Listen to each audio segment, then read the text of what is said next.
자, 박근혜 대통령이 기습을 했습니다. 누구를 기습했을까요? 흔히 미운 사람 떡 하나 더 준다 이런 말이 있는데 바로 이런 의미가 아닐까 싶기도 합니다. 자, 박근혜 대통령이 일본의 아베 총리에게 뭔가를 제안했다고 하는데요. 박성원 논설위원. 네.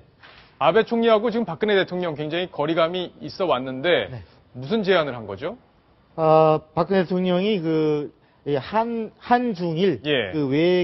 외무장관 회담에서 잘 논의가 이루어지면 그 한중일 정상회담으로 이어지기를 기대한다. 예. 이런 그 정상회담에 대한 희망을 피력했습니다. 자, 그러면 별다른 조건 없이 일단 한중일 정상이 만나자. 네. 지금 한중일 정상 간의 현안은 많은데 그동안 아베 총리가 네. 여러 가지 국내 정치의 목적 때문에 외교적으로 해선 안 될 얘기들을 계속 해왔었잖아요. 네네. 자, 그런 것들 다 논의가 되는 겁니까, 그러면? 그것을 다 하기보다는 예. 예를 들어 양자회담의 경우는 피차가 예를 들어 위안부 문제와 같이 한일 간에 막혀있는 장벽을 바로 직접적으로 상대해야 되기 때문에 부담이 있지만 한중일이 만나게 되면 삼국이 공감대를 이루는 의제들이 있습니다. 예. 그런데 북핵 문제에 대해서 공조해서 북핵을 포기하게 협조하자. 그 다음에 한중일 FTA를 구성해서 상호 경제적인 이득을 윈윈하자. 이런 공감대를 이룰 수 있는 부분부터 협조를 3자 간의 회동에서는 우선 공감대를 넓힐 수 있기 때문에 이 부분을 먼저 한중일의 대화를 먼저 하고 여기서 신뢰가 쌓이면은 한일 간에 바로 위안부 문제라든지 이런 과거사 문제를 비롯해서 직접적인 아젠다에 대해서도 해결을 바로 촉구할 수 있는 이런 아마 단계적인 해결을 원하는 이런 카드로 이제 박근혜 대통령이 한중일 정상회담 카드를 던진 것 같습니다. 자, 일단 주도권을 쥐었다 이런 차원에서 좀 의미가 있어 보이고요. 그리고 박근혜 대통령이 그동안 일본과의 관계 여러 가지 풀기 위해서 노력을 물밑으로 해왔는데 저런 것들이 아마 드러나고 잘 되면 또 양자 간의 회담으로도 갈 수 있는 것 아닌가요? 물론이죠. 예. 한일 간에는 사실은 과거사 문제 때문에 대화가 막혀 있지만은 같이 협조해야 될 일이 훨씬 그보다 많은 것들이 있습니다. 북핵 문제라든지 또 경제 또 여러 가지 한일 간에 설린 협력해야 될 것들이 훨씬 많기 때문에 피차가 이것을 과도적 단계를 넘어서 피차가 먼저 공통의 이익을 하면서 과거의 사에 대해서도 풀어나가는 이런 수순을 밟아야 될 것 같습니다. 자, 지금 화면을 보면 아베 총리가 계속 박근혜 대통령에게 뭔가 말을 시키는데 박근혜 대통령 잘 쳐다보지 않고 그냥 형식적인 대응만 하는 것 아닌가 그런 느낌도 좀 듭니다. 자, 지금 아베 총리는 일단 박근혜 대통령의 제안 대환영 그런 입장을 내놨죠? 그렇죠. 아베 총리로서도 그동안 과거사 문제와 영토 문제 때문에 중국, 한국과 다 불편한 관계였지 않습니까? 그런데 이제 최근에 중국과는 어쨌거나 형식적으로 이번에 중국에서 열리는 에이펙을 계기로 중국을 방문한 김에 사실 떡본 김에 제사라고 일단 대화의 물꼬를 텄어요.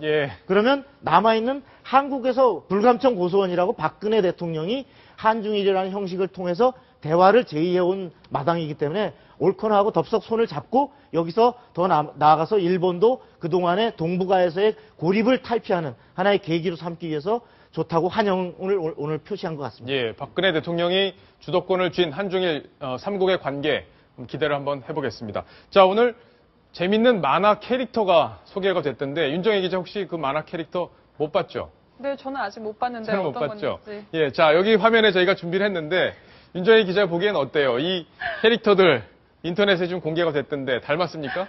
네, 표정이나 행동 거지가 정말 닮았는데요. 제 생각에 이거 왠지 중국 네티즌이 만들지 않았을까. 왜 그렇죠? 시진핑 주석만 너무 귀여운 캐릭터고 나머지는 좀 닮은 꼴에 좀 집중을 한 것 같아요. 시진핑 주석은 너무 캐릭터가 온화하고 좀 귀여운 거 아닌가 하는 생각이 좀 드는데요. 사진이 어찌 진짜 닮은 꼴처럼 어떻게 이렇게 잘 골랐는지 캐릭터를 좀 대단하다는 생각이 또 드네요. 자, 조수인 차장, 오늘 청와대에서 또 박근혜 대통령 시계가 논란이 됐던데 그 얘기도 좀 짧게 설명해 주시죠. 네, 새정치민주연합의 강동원 의원이라고 있습니다. 김대중 정부 때 청와대 행정관을 지낸 행정관 출신인데요. 오늘 공개한 청와대 기념품 및 명절 선물 내역 자료 이 내용이 좀 재밌습니다. 네, 박근혜 대통령 취임 이후 지금까지 청와대가 각종 기념품비와 선물비로 21억 8천만 원을 썼다. 그중에 손목시계, 박근혜 시계라고 하죠. 손목시계 구입비가 4억 8,900만 원이었다. 네, 이렇게 밝혔습니다. 자, 궁금한 건 예전에 MB 정부나 김대중 정부 때는 시계를 너도 나도 차고 다녔는데 사실 박근혜 시계, 그 대통령 시계죠. 지금 정부에서는 사실 시계가 많이 없어졌다고 전 들었는데 네. 실제 어떤 건가요? 그러게요. 지금 새누리당 의원들이 이 박근혜 시계를 달라고 청와대에 많이 요청을 하고 있는데 물건이 많지 않다. 예. 그래서 지금 아우성이거든요. 그런데 의외로 예산은 상당히 많이 들었습니다. 예. 그리고 현재까지는 정부 출범 초기이기 때문에 4억 9,800만 원.